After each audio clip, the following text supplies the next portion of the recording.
রবি আমাকে সব কিছু বলেছে। রবি কে বলেছে? বলাটা আমাদের আমাদের হচ্ছে বলাটা যে ক্রিয়া ভাত, কে বলেছে? রবি। তাহলে রবি হচ্ছে সাবজেক্ট, রবি বসে গেল প্রথমে।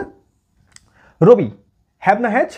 থার্ড পার্সন সিঙ্গুলার, হ্যাজ বসবে। রবি হ্যাজ বলা ইংরেজি কি? টেল। তাহলে Rabi has told me, third person মানে তোমাদের হচ্ছে এই থার্ড ফর্ম হচ্ছে টোল্ড হবে, টেল টোল্ড টোল্ড। তো এখানে একটা কথা বলে রাখি, দেখো তোমাদেরকে না এই ভার্বের এই যে তিনটে ফর্ম এগুলোকে একটু মনে রাখতে হবে, যেগুলো একটু বেশি ব্যবহার করা হয় ভার্বগুলো, সেইগুলোকে তোমরা একটু মানে যখন সময় পাবে একটু প্র্যাকটিস করে রাখো। ফলে হয় কি, তোমরা যখন কথা বলতে যাবে তখন এগুলো মনে চলে আসবে, আর লিখতে গেলে তো কাজে লাগবেই। বুঝতে পারলে? যারা স্টুডেন্ট আছো তোমাদেরকে অবশ্যই মুখস্থ করতে হবে।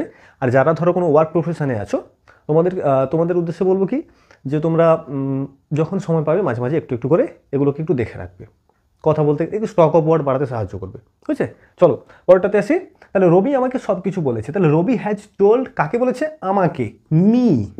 কি বলেছে না? সব কিছু, এভরিথিং। হয়েছে? রবি হ্যাজ টোল্ড মি এভরিথিং। আমি আমি একটা ফোন কিনেছি, কি বলবো? আমি একটা ফোন কিনেছি। কে কিনেছে? আমি, I have bought, buy bought bought, I have bought a phone. ধরতে পারছো?